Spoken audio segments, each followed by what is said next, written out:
Em nome do Pai, do Filho e do Espírito Santo. Amém. Vinde, Espírito Santo, enchei os corações dos vossos fiéis e acendei neles o fogo do vosso amor. Enviai o vosso Espírito e tudo será criado, e renovareis a face da terra. Vamos começar esta meditação também com uns versículos do Salmo 119, esse grande cântico à lei de Deus. De tua bondade, Senhor, está cheia a terra inteira. Ensina-me os teus mandamentos. Tuas mãos me fizeram e plasmaram. Faz-me entender e aprenderei teus mandamentos. O resumo da tua palavra é a verdade. São para sempre as tuas justas normas. É muito bonito ver que o salmista contempla o mundo com um olhar puro e assim entende que as maravilhas da criação, especialmente os seres humanos, filhos de Deus, nos falam da bondade do Criador. Da tua bondade está cheia a terra inteira. Por isso, pede a Deus que o faça conhecer seus mandamentos, pois compreende que eles são os guias certos para que possamos viver em sintonia com a verdade da criação, tal como Deus a quis e a fez. Da tua bondade está cheia a terra inteira. Os corações puros veem as coisas criadas com uma luminosa transparência da bondade e da beleza de seu Criador, que nelas ficaram impressas. No Antigo Testamento lemos as seguintes palavras do autor do livro da sabedoria. São vãs por natureza essas pessoas nas quais não há conhecimento de Deus, porquanto, partindo dos bens visíveis, não foram capazes de conhecer aquele que é, nem tampouco pela consideração das obras chegaram a conhecer o seu artífice. Referindo-se a seguir aos desvios dos pagãos que cultuaram as criaturas, os ídolos, em vez do Criador, continua.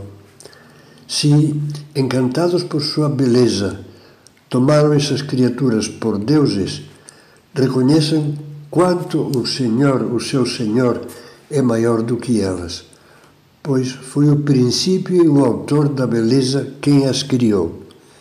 De fato, partindo da grandeza e beleza das criaturas, pode-se chegar a ver, por analogia, ao seu Criador. São Paulo retoma esses mesmos pensamentos no primeiro capítulo da sua carta aos Romanos.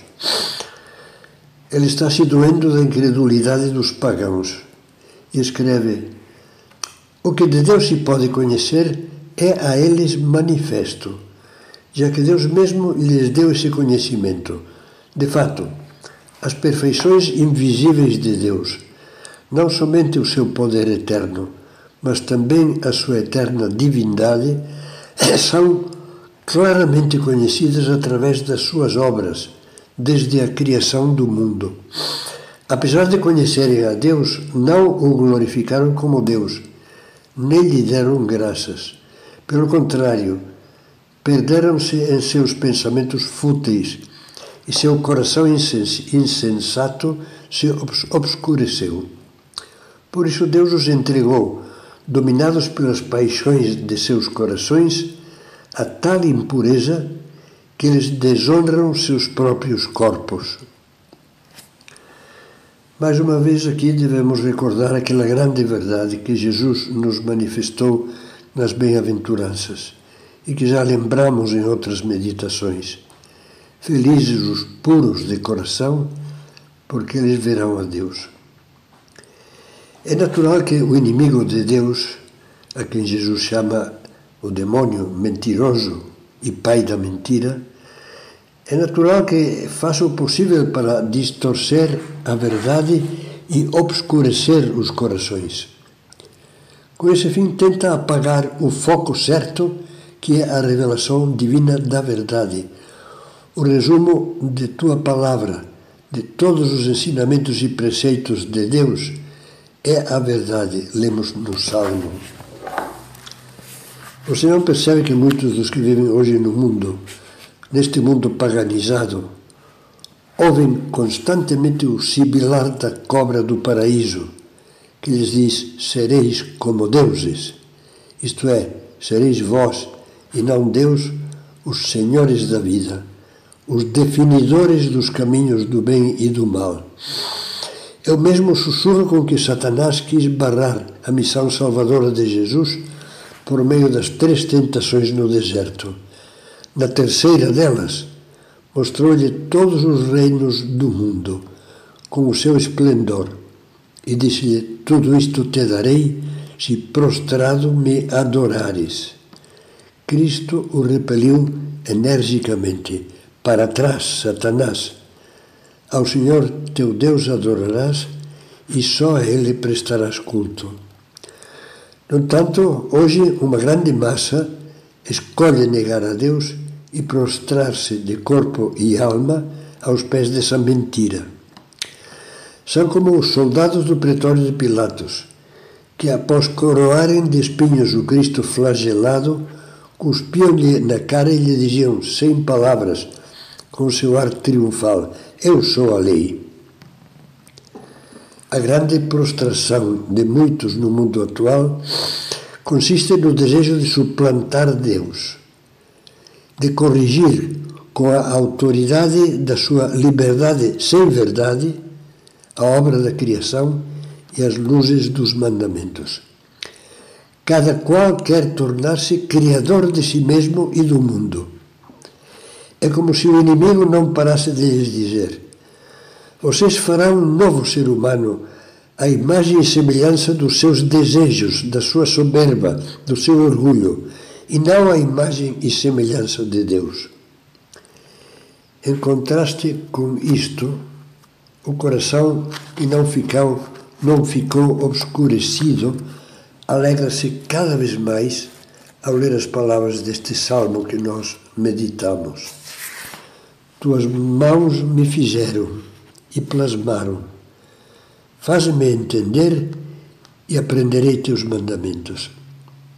Eu quero ser sempre, pensam, cada vez mais imagem de Deus, o que equivale a dizer: quero ser imagem do amor eterno, tanto aos olhos de Deus como aos dos meus irmãos, os homens.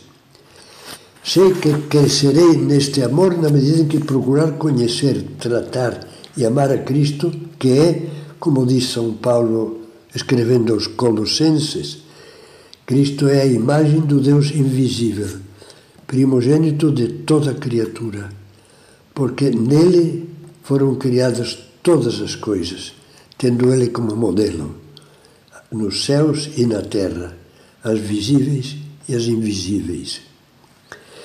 Creio que as seguintes manifestações de Bento XVI nos ajudarão a compreender melhor o que foi dito até aqui.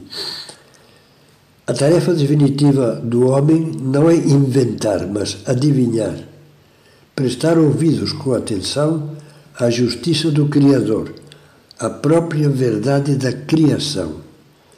Somente isso garante a liberdade, porque somente isso garante o respeito do homem pelo homem, pela criatura de Deus que é, segundo Paulo, o distintivo dos que conhecem a Deus.